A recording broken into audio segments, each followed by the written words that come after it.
అందరికీ నమస్కారం. ఇటీవల అసెంబ్లీ సమావేశాలు జరిగినాయి ఆంధ్రప్రదేశ్లో.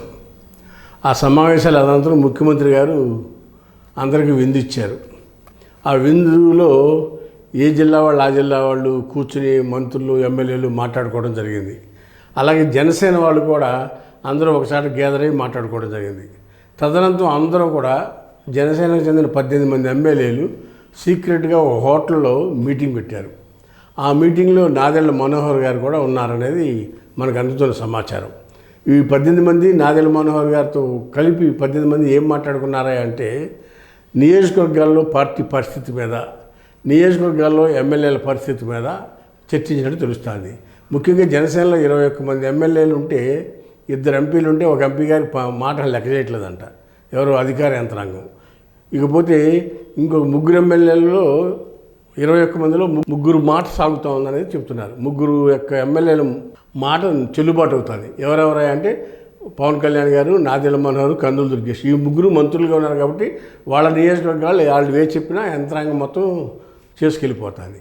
ఇక మిగిలిన 18 నియోజకవర్గాల్లో పరిస్థితి అగమ్య గోచరంగా ఉందని ఎమ్మెల్యేలు రోధిస్తూ ఉన్నారు. ఎక్కడ?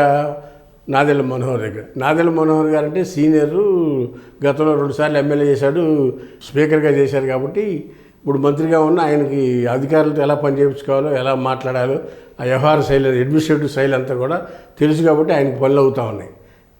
అయితే కందుల దుర్గేష్ కూడా మంత్రిగా ఉన్నారు కాబట్టి ఆయనకు కూడా పనులు అవుతాయి. ఇక ఈ 18 మంది ఎమ్మెల్యేల సంగతి విడిచిపెడితే వీళ్ళకి పనులు అవట్లా. ఆ నియోజకవర్గాల్లో తెలుగుదేశం పార్టీ బలంగా ఉంది. ఎక్కడ?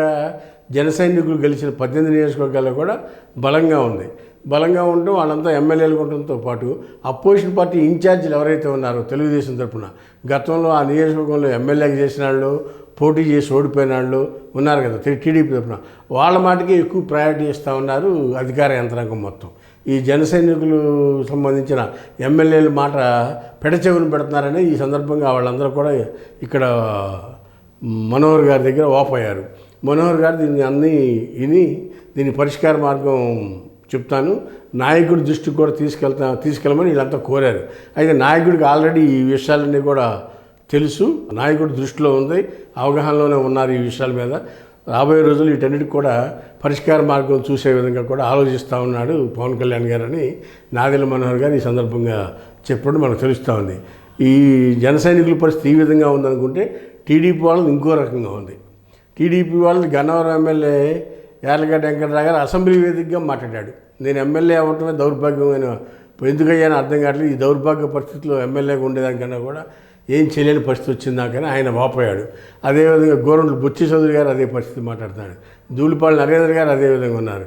ఇట్లా తెలుగుదేశం ఎమ్మెల్యేల్లో కూడా చాలామందికి ఇలాంటి పరిస్థితి ఉందని వాళ్ళు కూడా ఇది మొదటిసారి ఎమ్మెల్యే అయిన ఎమ్మెల్యేలందరూ కూడా వాళ్ళు కూడా ఆ విధంగానే వాపోతూ ఉన్నారు. మాకు పనులు అవ్వట్లేదు, మేమేం చెప్పినా కానీ అధికార యంత్రాంగం స్పందించట్లేదని తెలుగుదేశంలోని లెజిస్లేటివ్ మెంబర్స్ కూడా, ఎమ్మెల్యేలు కూడా ఆ విధంగానే మాట్లాడుతూ ఉన్నారు.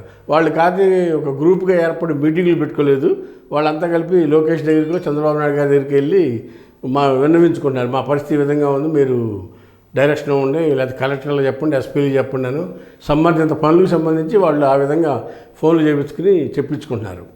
ఈ జన సైనికులకైతే ఆ పరిస్థితి లేదు కాబట్టి వీళ్ళు మీటింగ్ పెట్టుకుని మనోహర్ దగ్గర బాధ అంతా వెళ్ళగెక్కారని తెలుస్తూ ఉంది. రాబోయే రోజులు వీటన్నిటికీ పరిష్కారం కనుగొందామని చెప్పి వాళ్ళందరినీ సర్ది చెప్పి పంపించినట్టుగా తెలుస్తూ ఉంది మనోహర్ గారు. వేచి చూద్దాం. తెలుగుదేశంలోని ఎమ్మెల్యేలు, జనసేనలోని ఎమ్మెల్యేలు, బీజేపీలో ఎమ్మెల్యేలు, జూనియర్ ఎమ్మెల్యేలంతా కూడా మరీ ముఖ్యంగా చాలా మదన పడుతున్నారు. ఈ పరిస్థితి ఉంటే మేము ఎమ్మెల్యేలుగా ఉండి కూడా ఉపయోగం లేదు, ఇలా కనుక కంటిన్యూ అయితే మేము మా ఎమ్మెల్యే సభ్యత్వాలకు కూడా రాజీనామా చేసి ఇంట్లో కూర్చోవడం మెరుగనే విధంగా కూడా వ్యాఖ్యానించినట్టుగా మనకు తెలుస్తూ ఉంది. వేచి చూద్దాం రాబోయే రోజులు ఏం జరుగుద్దో. హాయ్ ఫ్రెండ్స్, మా ఫ్యూచర్ టుడే ఛానల్ చూస్తున్నందుకు చాలా థ్యాంక్స్. మరిన్ని లేటెస్ట్ వీడియోస్ కోసం వెంటనే సబ్స్క్రైబ్ చేయండి. అలాగే ఈ బెల్ని కూడా రింగ్ చేసేయండి. మా లేటెస్ట్ వీడియోస్ నోటిఫికేషన్స్ అన్నీ మీ మొబైల్లో వస్తాయి. మా వీడియోస్ మీకు నచ్చితే లైక్ చేయండి, షేర్ చేయండి, నచ్చకపోతే కామెంట్ చేయండి.